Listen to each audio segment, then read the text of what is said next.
আপনারা নিজেদের মধ্যে ঝগড়া করবেন না প্লিজ। এই ঋতু, এটা বাবা ভিতরকার ব্যাপার, স্বামী স্ত্রীর।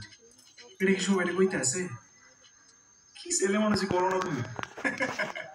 আচ্ছা ঠিক আছে, দেন দেন, আমি হইলাম পুরুষ মানুষ, রাগের মাথায় গায়ে একটা উঠে গেছে। আচ্ছা আমি সরি বলতাছি, সরি ঋতু, বলে দিলাম, বাস মিটা গেল। আমি তোমার সঙ্গে থাকবো না। কি হচ্ছেটা কি ঋতু? আচ্ছা ও তো ক্ষমা চাইলো, তারপর সবার সামনে বাড়ির জামাইকে অপমান করার মানেটা কি? হ্যাঁ গো, তুমি অন্তত কিছু বলো।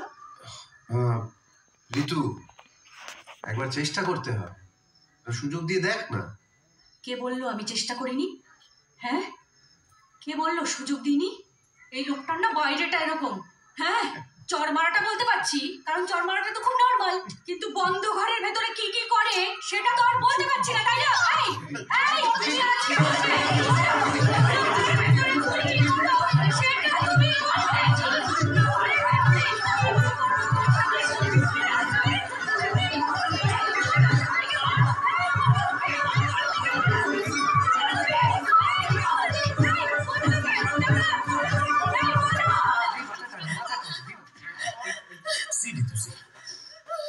বড়দের সামনে এইভাবে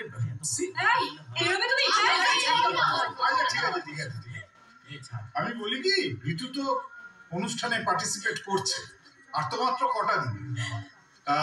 আমি বলি কি সজল বাবা, তুমি এই কটা দিন এখানে থেকে যাও, অনুষ্ঠান শেষ হলে ওকে নিয়ে যাও, তাতে কি হয়েছে? আমার আবার ওইদিকে অনেক চাপ, থাকাটা একটু চাপে। আচ্ছা এত করে যখন বলতেছেন তখন না যাতায়াত করবো। বলছিলাম বাড়ির সবাই যখন এতবার করে বলছে, কয়েকটা দিনের তো ব্যাপার, আপনি থেকে যান না। আপনি ভালো আছেন? আমি ভালো আছি, কিছু মনে করেন না ভাই, আপনাকে তো ঠিক। আমেরিকার স্পেসশিপ তাদের ল্যান্ড করেনি এখনো, আরো 10 মিনিট সময় লাগবে।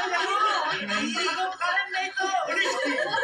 ওটা বলি না, আসবে কারো কোনো আইডিয়া আছে? এই শোন না, তুই আর এখানে এসে বস, আর নাও আসতে পারে। হ্যাঁ বস, আর নাও আসতে পারে, বস বস।